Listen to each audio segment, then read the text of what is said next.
Right now at 6, a small community grieving the loss of a friend and neighbor whose ex-husband is accused of murder. Your joyful energy was contagious, and I hope that justice prevails. How Susan Lane Fournier's friends are rallying to help her family.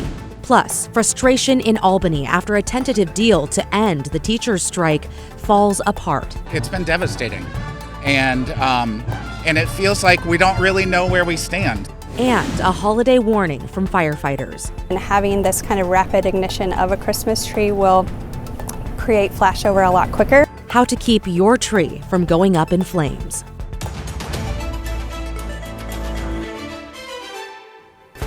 Thanks for joining us here at 6. I'm Christine Pitawanich. Happening right now, people are gathering in the small town of Welches in Clackamas County to remember a woman they say was full of joy. Susan Lane Fournier was found killed near her home on Friday. Her estranged husband was arrested the same day. Libby Dowsett is live in Welches for us now, where a vigil is just starting. Libby. Well, the vigil is just getting underway here at Hoodlum Bazaar. About 50 people, we estimate, have gathered here to take some time to remember their friend they know as Phoenix. As we've reported, Susan Lane Fournier's estranged husband, 71-year-old Michael Forcier, stands accused of her murder. He was set to appear in court this afternoon to face charges, but that was delayed due to technical problems with the jail's video link to the court system. Susan's sons were in court though, and friends say this vigil tonight and a new GoFundMe page will raise money to help them get through this tragedy. I honestly can't imagine how they're going to go about normal life after this. It's not going to be normal. But just the amount of financial stress they have to deal with is one teeny portion that we're hoping we can maybe help. And the sheriff's office says Susan's body was found Friday, a week after she was reported missing. According to a friend, her body was found not far from her home in Welches, where she lived with her son, Coda. One friend told us Susan had been trying to find help, but couldn't find anyone to help her. The shop manager at Hoodlum Bazaar, where Susan worked, said she had been bringing her dogs to work to protect her, and the bodies of those dogs were found Saturday. And again, back out here live at the vigil, they are lighting candles, playing music inside. We will be here to cover this event. And as we mentioned, Susan's estranged husband, Michael Fournier, is expected in court to appear before a judge to face charges tomorrow. Back to you. Yeah, I hope her family and friends get some semblance of comfort at that vigil. Thank you so much, Libby. In your headlines, Portland police have made an arrest in a street takeover crash that killed a teenage boy over the weekend. Police say 18-year-old Juan Medina Dominguez from Gresham was doing donuts on Marine Drive late Saturday night when his car flipped. His juvenile passenger, who was not wearing a seatbelt, was killed. Medina Dominguez was arrested and booked into the Multnomah County Jail. In court this afternoon, he pleaded not guilty to charges of negligent homicide and reckless driving. Bail was set at $500,000. In Salem, a man's suspicious death in an apartment fire has been ruled a homicide, and a person has been arrested. The fire happened early Saturday morning on Chemeketa Street near the Capitol complex. 38-year-old Christopher Stokes was found dead inside his unit. Police arrested 45-year-old David Alexander and charged him with second-degree murder and robbery. This afternoon, a Washington County judge sentenced a teenager to life in prison for raping and murdering a Beaverton girl. In May of 2022, Daniel Gore, a 16-year-old runaway who'd been living in a tent, lured 13-year-old Milana Lee to a wooded area in Beaverton. Gore was tried as an adult and convicted of raping and murdering Lee, then dumping her body in a creek. Prosecutors used surveillance video and cell phone data to link him to the crime. Gore, who is now 18, was sentenced to life in prison with the possibility of parole after 30 years for the murder charges, plus an additional 100 months in prison for the rape conviction. And this morning, Intel CEO Pat Gelsinger abruptly announced his retirement and departure from the company. His exit ends a nearly 4-year run where the chip maker failed to keep up with rivals like NVIDIA and AMD, especially in artificial intelligence. The company, which is one of Oregon's largest employers, named 2 interim co-CEOs while the board of directors searches for a permanent successor. Intel's stock closed down about 1/10 of a point. Pat Doris will have more on this story coming up at 6:30 on The Story. Matt? Hey, Christine, thanks so much. We had a beautiful day in the Portland area. Not the case everywhere in the Willamette Valley. I'll show you. Portland is so clear right now. We're 41 degrees. We reached the upper 40s. We had 50 scattered around the state. But look at Salem. The fog is thickening. It's only 34 degrees. Never got out of the 30s in Salem. And in fact, when you look at the visibility right now, it's been a half a mile in Aurora for most of the day. It never really cleared out there at all. Salem visibility is beginning to drop. We're starting to see it drop even further.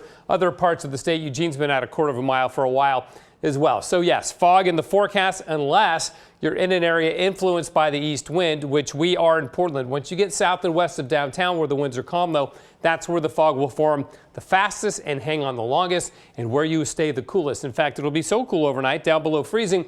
We have a freezing fog advisory from south of Portland down through the valley. Now, this is because the fog itself is liquid, but with temperatures falling to and below freezing, that liquid fog, those little droplets can form a little bit of a glaze on surfaces like walkways and railings, so be aware of that. So, morning valley fog south and west of Portland.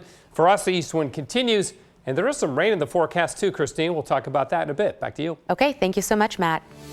It was another day on the picket line for teachers in Albany. The strike now getting into its 4th week.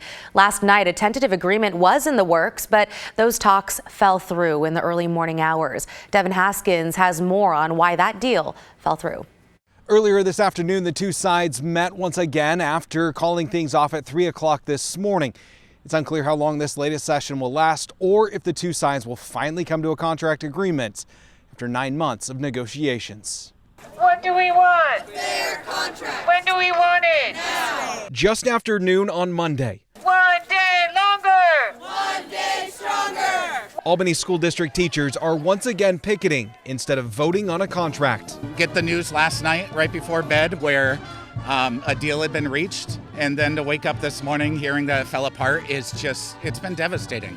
And it feels like we don't really know where we stand. Early Sunday afternoon, news of a tentative agreement had spread.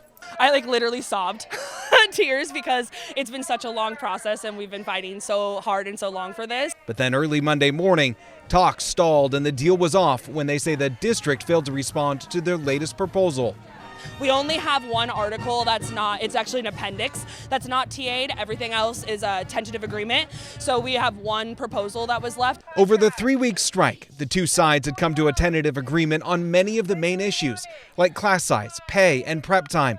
But when it came to language and pay regarding returning to work and extra duty pay, things fell apart. They were up until 3 in the morning, and apparently, some board members needed their beauty sleep last night, and that just kind of blew everything up. At 2 p.m. Monday afternoon, the two sides agreed to get back to bargaining. As of now, we have not yet reached an agreement on the return to work plan. Negotiations are ongoing. Governor Kotek even weighing in on the issue today. I urge them to get back to stay at the table and get it done so our kids can get back to the classroom. So once a new contract is agreed upon, it would then need to be voted on and ratified by the teachers union. It then remains to be seen when the first day back for students and teachers would be and how the district plans to make up those lost days. In Albany, I'm Devin Haskins, KGW News. Meantime, in Clark County, school funding will soon be on the ballot for voters in the Battleground District. Last week, the school board voted unanimously to put a replacement education and operations levy on the February ballot. Proposition 8 would run through 2029, and it would replace the current 4-year levy, which expires next December. Property owners will pay an estimated $195 per $1,000 of assessed property value. This would raise roughly $38 million in the first year and rise to about $45 million by 2029. And staying in Clark County, a closely watched state Senate race in Southwest Washington now headed for a recount. In the Senate District 18 race, Democrat Adrian Cortez leads Republican Brad Benton by just 172 votes. That's within the 0.5% margin to trigger a mandatory recount. District 18 covers Battleground, Salmon Creek, and parts of northern Vancouver. If Cortez holds on to the seat, it would be a flip for Democrats. It's currently held by longtime Republican Senator Ann Rivers, who did not seek re-election after 12 years in the Senate. And today in Salem, Oregon Governor Tina Kotek released her budget proposal for the next 2 years. She says her priorities remain the same, focusing on homelessness and housing, behavioral health, and public education. The governor's plan includes $173 million for homelessness prevention and $105 million to maintain long-term rental assistance. $880 million would go toward building affordable homes. It also includes more than $500 million increase to the state school fund. Kotek says it's about how the state can be strategic, prioritize, and stretch resources. My budget answers this question with 3 core goals that ultimately drove my decision-making. An Oregon where no one has to sleep outside. An Oregon where healthcare is there when you need it. An Oregon where the promise of every child is realized. Firefighting in this year's historic wildfire season had a $150 million price tag. The governor says the state's reserve fund should pay for it. Evan Watson has a deep dive into the governor's proposed budget coming up at 6:30 on The Story.